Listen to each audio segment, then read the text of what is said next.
ರಾಜ್ಯದಲ್ಲಿ ಬಸ್ ದರ ಏರಿಕೆಗೆ ಸಂಪುಟ ಅಸ್ತು ಹೊಂದಿದೆ. 15% ಬಸ್ ಟಿಕೆಟ್ ದರ ಏರಿಕೆಗೆ ನಿರ್ಧಾರವನ್ನ ಕೈಗೊಂಡಿದೆ ರಾಜ್ಯ ಸರ್ಕಾರ. ಸರ್ಕಾರದ ಈ ನಡೆಗೆ ರಾಜ್ಯ ಬಿಜೆಪಿ ತೀವ್ರ ಖಂಡನೆ ವ್ಯಕ್ತಪಡಿಸ್ತಾ ಇದೆ. ಬಸ್ ದರ ಏರಿಕೆಯನ್ನ ಖಂಡಿಸಿ ರಾಜ್ಯದಾದ್ಯಂತ ಹೋರಾಟ ಮಾಡೋದಕ್ಕೆ, ಉಗ್ರ ಹೋರಾಟ ಮಾಡೋದಕ್ಕೆ ಆರ್ ಅಶೋಕ್ ಅವರು ಕರೆ ಕೊಟ್ಟಿದ್ದಾರೆ. ನೆನೆ ಮೆಜೆಸ್ಟಿಕ್ನಲ್ಲಿ ಸಾಂಕೇತಿಕವಾಗಿ ಪ್ರತಿಭಟನೆ ಆಯಿತು. ಆದರೆ ಇವತ್ತು ಎಲ್ಲಾ ಜಿಲ್ಲಾ ಕೇಂದ್ರಗಳಲ್ಲೂ ಕೂಡ ಈ ಕುರಿತಂತೆ ಹೋರಾಟಗಳು ಆಗಲಿವೆ. ಸರ್ಕಾರದ ವಿರುದ್ಧ ಮುಗಿಬೀಳಲಿರೋ ಬಿಜೆಪಿಯ ನಾಯಕರು. ಡೀಟೇಲ್ಸ್ ಮಧುಸೂದನ್ ನೀಡ್ತಾ ಹೋಗ್ತಾರೆ. ಮಧುಸೂದನ್, ನಿನ್ನೆ ಸಾಂಕೇತಿಕ ಪ್ರತಿಭಟನೆ ಆಯಿತು ಅಷ್ಟೇ, ಆದರೆ ಇವತ್ತು ಈ 15% ದರ ಏರಿಕೆ ಏನಿದೆ ಇದನ್ನ ಖಂಡಿಸಿ ರಾಜ್ಯ ವ್ಯಾಪಿಯಾಗಿ ಹೋರಾಟ ಮಾಡೋದಕ್ಕೆ, ಪ್ರತಿಭಟನೆ ಮಾಡೋದಕ್ಕೆ ಬಿಜೆಪಿ ನಾಯಕರು ಅಣಿಯಾಗ್ತಾ ಇದ್ದಾರೆ. ಸೊ ಇವತ್ತಿನ ಹೋರಾಟದ ಪ್ಲಾನ್ಸ್ ಏನಿದೆ, ಸರ್ಕಾರಕ್ಕೆ ಬಿಸಿ ಮುಟ್ಟುತ್ತಾ? ಸಭಾ ನೋಡಿ, ಇವತ್ತು ರಾತ್ರಿ 12 ಗಂಟೆಯಿಂದ ಜಾರಿಗೆ ಬರೋ ರೀತಿ ರಾಜ್ಯದ 4 ನಿಗಮಗಳು, ಸಾರಿಗೆ ಇಲಾಖೆ ವ್ಯಾಪ್ತಿಗೆ ಬರೋ ಅಂತ 4 ನಿಗಮಗಳ ಬಸ್ ದರವನ್ನ ರಾಜ್ಯ ಸರ್ಕಾರ ಏರಿಕೆ ಮಾಡ್ತಾ ಇದೆ.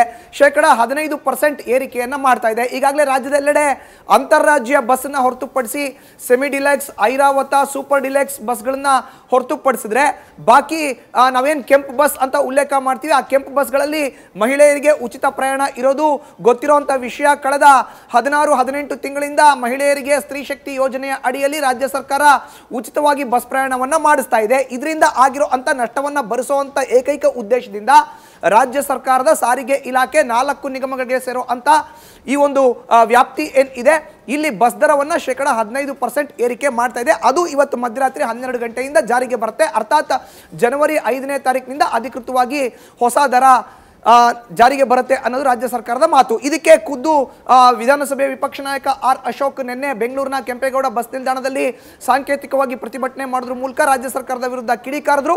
ಹೊಸ ವರ್ಷಕ್ಕೆ ರಾಜ್ಯ ಸರ್ಕಾರ ಜನರಿಗೆ ಕೊಡ್ತಾ ಇರುವಂಥ ಗಿಫ್ಟ್ ಇದು ಅಂತ ಹೇಳಿದ್ರು. ಇದರ ಮುಂದುವರೆದ ಭಾಗವಾಗಿ ನಾಳೆಯಿಂದ ಎಲ್ಲ ಜಿಲ್ಲೆಗಳಲ್ಲೂ ಕೂಡ ಪ್ರತಿಯೊಂದು ಜಿಲ್ಲಾ ಕೇಂದ್ರಗಳಲ್ಲೂ ಬಿಜೆಪಿಯ ನಾಯಕರ ನೇತೃತ್ವದಲ್ಲಿ ರಾಜ್ಯ ಸರ್ಕಾರದ ವಿರುದ್ಧ ಹೋರಾಟವನ್ನು ಹಮ್ಮಿಕೊಳ್ಳಲಾಗಿದೆ. ಖುದ್ದು ಆರ್ ಅಶೋಕ್ ಅವರು ಇದಕ್ಕೆ ಕರೆ ಕೊಟ್ಟಿದ್ದಾರೆ.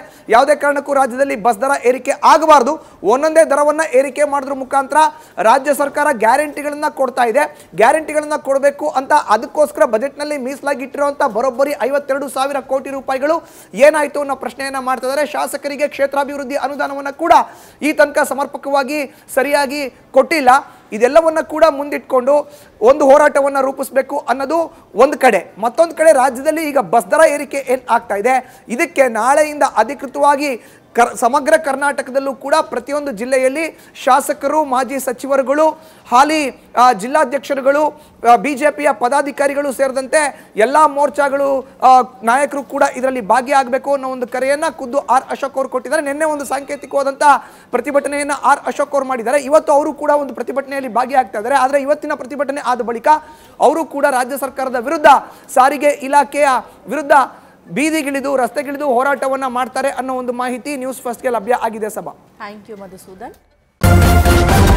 ನ್ಯೂಸ್ ಫಸ್ಟ್ ನಿರ್ಭೀತಿಯಿಂದ ನಿಮ್ಮ ಪರವಾಗಿ.